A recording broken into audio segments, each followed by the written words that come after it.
No ponto 3, precisamos ouvir a voz de Deus. O cristão precisa ser sensível ao drama da miséria. Lembra que nós começamos a aula falando o quê? Deus está preocupado com o quê? Só com a vida espiritual do homem? Foi isso ou não? Deus está preocupado com o homem integralmente. Ou seja, corpo, alma e espírito. Nosso Deus se preocupa com o homem completo. Tá? Então, nós precisamos nos compadecer da miséria espiritual, moral e social. Deus se preocupa com a situação integral do homem. É a vontade de Deus que o homem seja realizado no seu casamento, na sua vida financeira, na sua vida espiritual, na sua vida emocional, em todas as áreas. Esse é o plano de Deus para nós. Amém? E a igreja? Qual a função da igreja? Ser luz. A luz, ela faz o quê? Ela traz esperança, ela traz claridade, ela traz a verdade. E sal. O sal o que é? É o tempero deste mundo. Vocês já viram numa situação de briga, quando entra uma pessoa equilibrada, que ela consegue contornar aquela situação? Se tem dois brigando, mas tem um que é equilibrado, irmãos, amigos, não é assim, olha, vamos sentar, vamos conversar. Não, peraí. Vamos tentar. A palavra branda, como diz a Bíblia, ela acalma o coração. Então a igreja é esse tempero para o mundo. Por que as coisas no mundo hoje não estão piores? Porque o povo de Deus, existe um povo que ama a Deus de verdade, que clama a Deus e que ainda está trazendo esse tempero, ainda está trazendo essa moderação para a terra. E essa é a nossa função. Agora, se eu sou evangélica e sou uma destemperada, eu não sou sal da terra. Se eu não consigo trazer um equilíbrio para uma situação, se eu estou passando por um problema, ou alguém chega para mim por um problema e eu começo a gritar, descabelar, que isso? Onde está o Deus que eu sirvo? Hein? Ponto 2. Questões sociais no Antigo Testamento. Os ricos e os pobres em Israel. Causas da pobreza. Catástrofes naturais, colheitas ruins, guerras e pecado do povo. Os irmãos perceberam que era assim. Quando o povo servia a Deus, estava tudo indo bem. O povo pecava, ia tudo mal.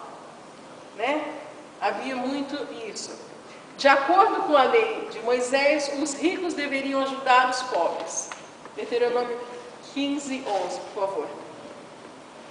Pois nunca cessará o pobre do meio da terra, pelo que te ordeno, dizendo: livremente abrirás a tua mão para o teu irmão, para o teu necessitado e para o teu pobre na tua terra.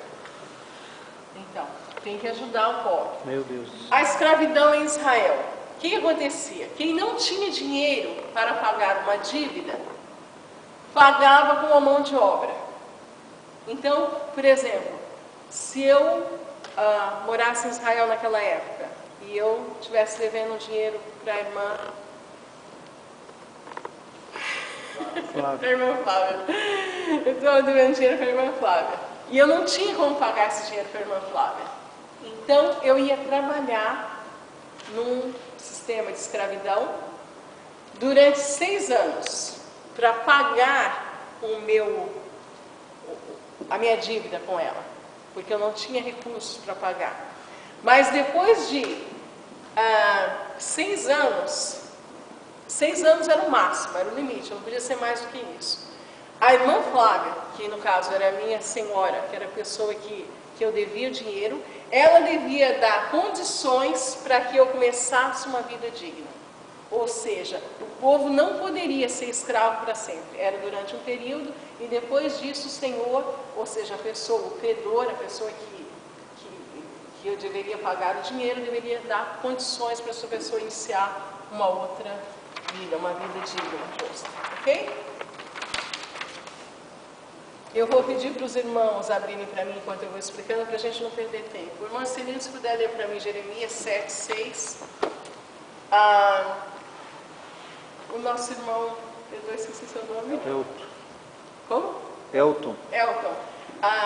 Mateus 25, 34 ao 36.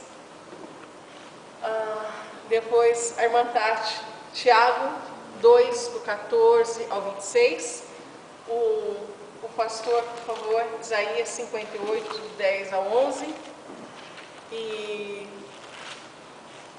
depois o irmão Zé, se puder ler Mateus 5, do 13 ao 16. Tá bom? Enquanto isso eu vou explicando. Ponto 3, socorro aos pobres. Aprendei a fazer o bem, né? Nós já lemos no começo da aula.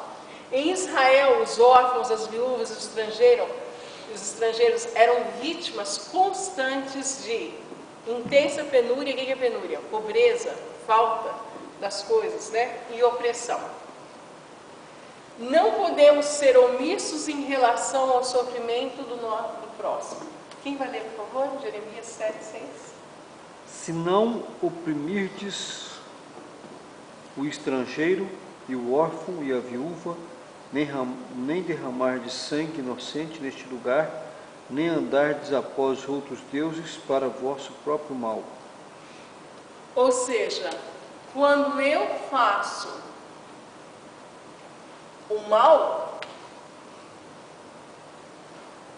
a consequência disso virá, né? Eu vou sofrer as consequências disso. Então eu não posso. No 7 fala assim: eu vos farei habitar neste lugar. Ou seja, se não oprimir o estrangeiro, se não oprimir a viúva, se socorrer, o Senhor vai fazer habitar num lugar na terra que dei a vossos pais desde os tempos antigos para sempre.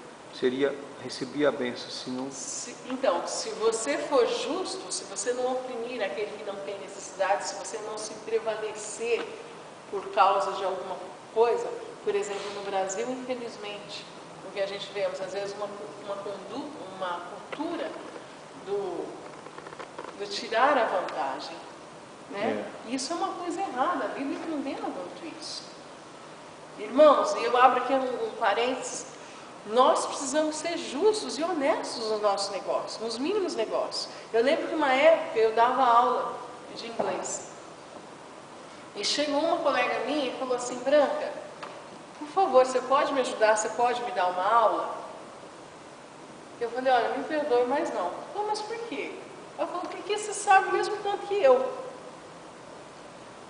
Mas eu estou tão em dúvida. Eu falei: eu posso te ajudar, mas eu não vou cobrar nada. Porque no meu conceito, se eu estudei até o nível 9 de inglês, eu não dou aula para alguém que fez mais do que 4, de 4 para baixo. Eu tenho que saber no mínimo o dobro. Eu não posso enganar ninguém. Eu tenho que ser honesta nas minhas coisas. E aí ela chegou e falou: olha, eu estou com dúvida nisso e isso aqui. Eu falei: vem aqui, senta, eu vou explicar para você. Porque ela falou: meu professor é americano e eu não consigo entender o que é isso, essa parte. Eu falei: eu vou te explicar, você não precisa me pagar nada. Nós temos que ser honestos, nós não podemos tirar vantagem de ninguém. Amém. Amém, irmãos? Amém. Ou se alguém chega para você e fala: olha, você pode fazer isso para mim? Não, vou fazer sim. Você não está capacitado para fazer aquilo. Isso é ser desonesto, irmãos. Verdade. Nós temos que ser honestos com as nossas coisas. Como é que nós queremos que Deus nos abençoe se a gente não é honesto? Bem?